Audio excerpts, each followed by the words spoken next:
శ్రీ మాత్రే నమః.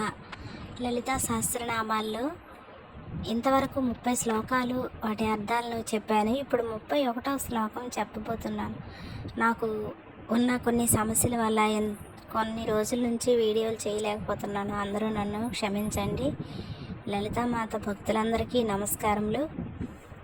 ఇప్పుడు 31వ శ్లోకం ఏమిటంటే, మహాగణేశ నిర్భిన్న విఘ్నయంత్ర ప్రహర్షిత బండాసురేంద్ర నిర్ముక్త శస్త్ర ప్రత్యస్త్ర వర్షిణి. అంటే విసుక్రుడనే రాక్షసుడు దేవసేనకు విజయం కలగకుండా ఉండటానికని ఒక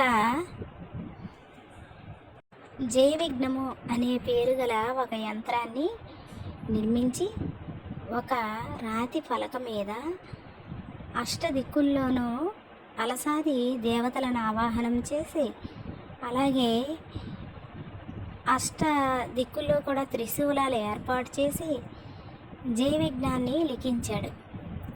లిఖించడం వల్ల అప్పుడు దేవసేన విజయానికి ఆటంకం కలుగుతుందని భావించి విఘ్నేశ్వరుడు వాటిని చూర్ణం చేశాడు. విఘ్నేశ్వరుడు ఎప్పుడైతే వాటిని చూర్ణం చేశాడో దేవసేన అమ్మ గెలిచింది. అంటే విఘ్నేశ్వరుడు విసుక్రుడి తాలూకా యంత్రాన్ని నశింపచేశాడు కనుక విఘ్నేశ్వరుని పరాక్రమాన్ని అమ్మ స్వయంగా చూసి సంతోషించిందని భావం.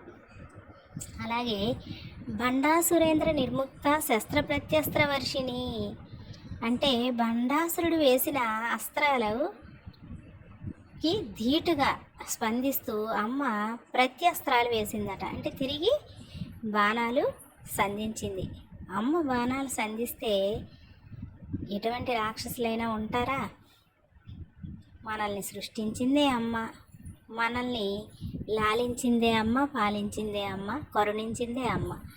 అటువంటి అమ్మ చేతిలో వాడు బలైపోతాడనమాట. ఈ శ్లోకం యొక్క అర్థం ఇది.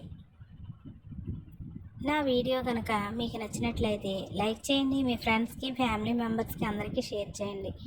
అలాగే మరిన్ని ఆధ్యాత్మిక విశేషాల కోసం, లేదా సహస్రనామాల కోసం, అన్నిటి కోసం నా ఛానల్ని సబ్స్క్రైబ్ చేసుకోండి. అలాగే ప్రతిరోజు మీ ఇంట్లో లలితా సహస్రనామాలు చదవండి.